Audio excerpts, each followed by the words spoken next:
Hi, I'm Rafael Agustin. I am a TV writer, the CEO of the Latino Film Institute, and most recently, I am the author of the comedic coming-of-age memoir called Illegally Yours. So I discovered I was undocumented when I was 16. It's really hard for people to grasp that idea because I knew I was an immigrant. I didn't know I was an undocumented immigrant. And my mother went out of her way to protect me from that harsh reality. And when I asked her, why wouldn't she tell me this? Growing up, she told me everything. She said something that changed my life forever. She said, we didn't want you to grow up feeling different because dreams should not have borders. And that sentiment really changed my life. But at that moment, when I found out the truth of my legality, I didn't know how to react to it. I was an all-American kid. I grew up watching Friends and Saved by the Bell. And, the news shocked me, mostly because there was no episode of Saved by the Bell where Zach gets deported. So I didn't know how to react to the news. I think I joked and said, how am I supposed to join the campus Republicans now? And with no direction and no financial aid and really no support in this country as first generation, child of immigrants, I ended up at the only place I could go, and that was community college. And it was at community college, and because of my immigration problems, that I think I started working in the entertainment industry, because I come from a long line of doctors and lawyers back in South America. So I thought maybe that would be my path in life. But, because of my immigration problems, I started taking every single class in the course catalog in community college.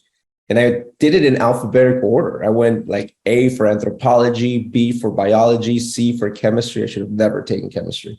And then think about how many classes it took for me to get to T for theater. And that's really my access point. Finding my self-esteem, my self-respect, my self-worth by writing myself into existence. And ultimately, that led me into a career in TV writing. And I am fully invested in trying to leave the entertainment industry better than I found it. I'm a TV writer. I wrote for a show called Jane the Virgin. I've sold several TV shows. I'm also the CEO of the Latino Film Institute with Edward James Olmos. We oversee 3 major programs. One is the Youth Cinema Project, which is essentially us taking film graduate school, but putting it in public school. And that's truly changing the lives of elementary, middle school, and high school students from multicultural and multilinguistic backgrounds. We also do the Los Angeles Latino International Film Festival, the annual LALIF, and Latinx in animation. And we do all that because we believe that representation is very important in Hollywood. The lack of representation on film and TV, and even public book publishing and journalism and theater, what happens is something called symbolic annihilation. And at the very best, it's a young immigrant boy like me who grows up not seeing themselves represented and feeling like they're not part of the fabric of this nation. That's at its best. But at worst, you get, a mass murderer like what happened in El Paso, because he simply thought these innocent Americans were not, part of our nation. He saw them as illegals and as invaders. And that's at its worst. So I think symbolic annihilation is detrimental to our nation. And, I do my part every day at trying to combat that. If you take away anything from our conversation today, it's 2 things. One, I hope that you're doing your part to make sure that you're uplifting others in our community. There's not too many of us. We are just now realizing our collective power, and we have a long way to go. But our political, our economic, and our cultural power is quite astounding, and not many of us understand it. So the more that we come together, the better we will be. But ultimately, the second thing is, it took me a very long time to realize that vulnerability was my superpower. I was so ashamed when I discovered I was undocumented. And this was before the Dreamer movement or before the undocumented and unafraid movement.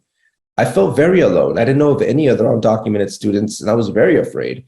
But it wasn't until I learned to open up about my circumstance and actually be vulnerable to others that people were able to support me and were able to help me.